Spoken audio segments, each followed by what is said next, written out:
l'émotion et la raison, c'est la même chose, mais pas au même stade. L'émotion et la raison, c'est la même chose, donc immense découverte.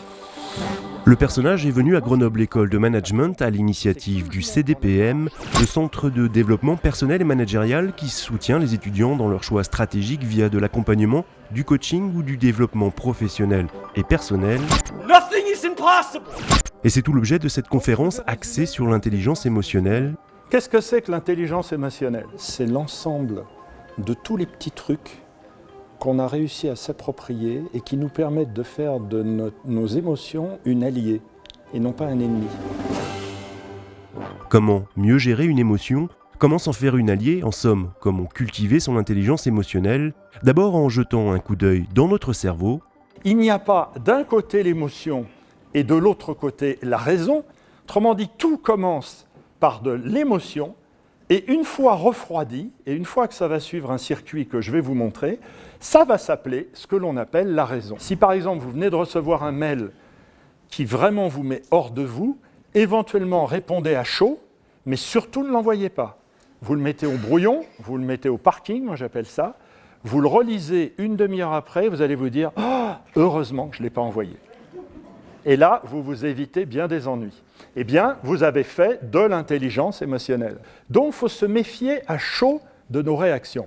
Au bout de quelques minutes, on va dire au bout de 4 à 5 minutes, regardez, le trajet fait que ça va aller vers ce que l'on appelle la zone préfrontale. Par exemple, mademoiselle, si un coup de fil s'est mal passé et que vous pensez que je ne vous aime plus ou quoi que ce soit, il y a quelque chose qui vous a vexé, n'attendez pas plus de 21 jours.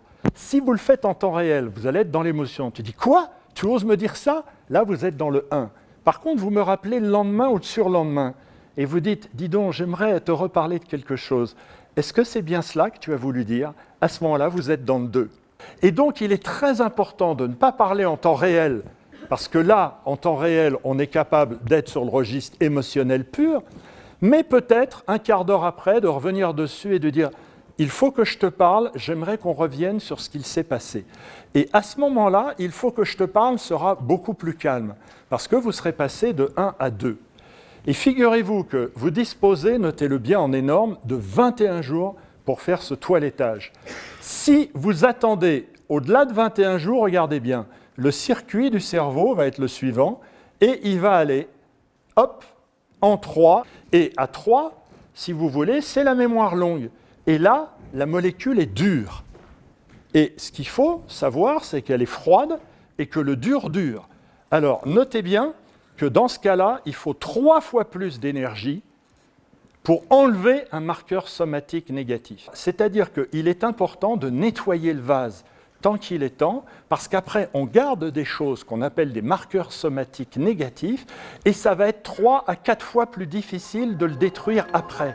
Florian est étudiant en 3e année du programme Grande École. Son projet professionnel, devenir dans un premier temps commercial dans le secteur du e-commerce. Il tire des enseignements concrets de cette conférence, notamment en matière de management. C'est vrai que c'est important tout simplement de réfléchir avant d'agir, de faire les choses.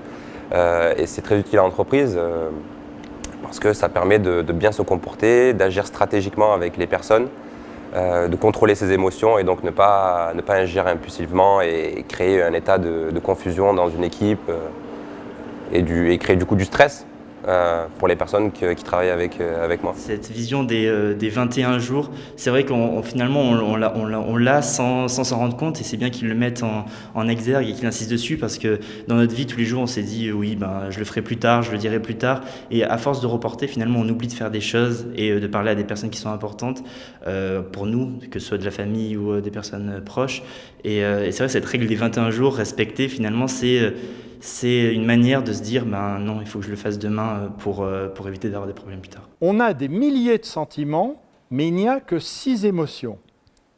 C'est-à-dire que, qu'est-ce que c'est qu'un sentiment? Un sentiment, c'est un mix de plusieurs émotions. Et on ne peut pas travailler sur une holding, c'est-à-dire sur un sentiment. On ne peut travailler que sur les émotions qui composent le sentiment. Si vous prenez la jalousie, dont on parlait tout à l'heure, la jalousie, on ne peut pas travailler en intelligence émotionnelle sur la jalousie. Il faut dire, tiens, tu es jaloux, qu'est-ce qui t'a surpris? en quoi tu es triste, en quoi tu as été dégoûté et de quoi tu as peur. Et là, on peut travailler.